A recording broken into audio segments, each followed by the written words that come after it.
వరకు వెనక్కి తొక్కుట పైకెక్కి హీరో చేతులు కలపాలని కోతులు ఎగబడ్డట్టు, కోట మీదకి కోతులు ఎగబడ్డట్టు ఉల్టా పైకి తొక్కిసలాట జరిగింది అధ్యక్ష. థియేటర్ వాళ్ళు పోలీసులను హీరో దగ్గరికి వెళ్ళి చెప్పడానికి కూడా అనుమతి ఇవ్వకుండా థియేటర్ వాళ్ళు పోలీసులను బ్లాక్ చేశారు అధ్యక్ష. ఎప్పుడైతే హాస్పిటల్లో తల్లి చచ్చిపోయిన పిల్లగాడు కూడా ఆల్మోస్ట్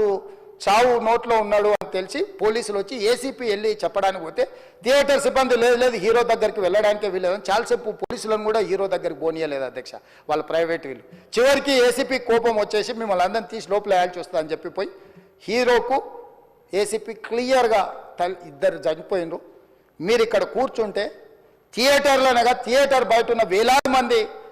ఈ సినీ అభిమానులను మేము కంట్రోల్ చేయలేకపోతున్నాం, లా అండ్ ఆర్డరు శాంతి భద్రతలు చేయి దాటిపోయినాయి, మేము లాఠీ చార్జ్ చేయాల్సిన పరిస్థితి ఉంది, మీరు దయచేసి వెళ్ళిపోండి, వచ్చిండ్రు చూసిండ్రు కదా వెళ్ళిపోండి అంటే లేదు నేను సినిమా అయిపోయే వరకు ఇట్లే కూర్చుంటానని పోలీసులతో చెప్పిండని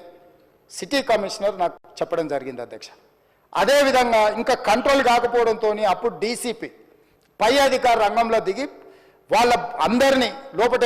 వాళ్ళు ఎంబడున్న అడ్డుకుంటున్న వాళ్ళను పోలీసులతో జరిపించి చక్కగా డీసీపీ పోయి హీరో గారికి బయట చనిపోయినరు, పరిస్థితి చాలా గందరగోళంగా ఉన్నది,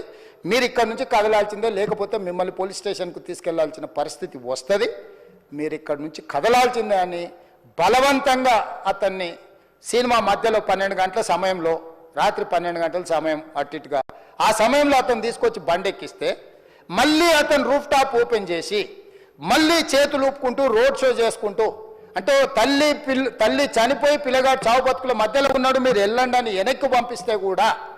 మళ్ళీ కారులో రూఫ్ టాప్ ఓపెన్ చేసి చేతులు ఊపుకుంటా అభిమానులను సంతోషపెట్టుకుంటా రోడ్ షో చేసుకుంటా అతను వెళ్ళిపోయింది అధ్యక్ష. పోలీసులు కేసు చేసిరు,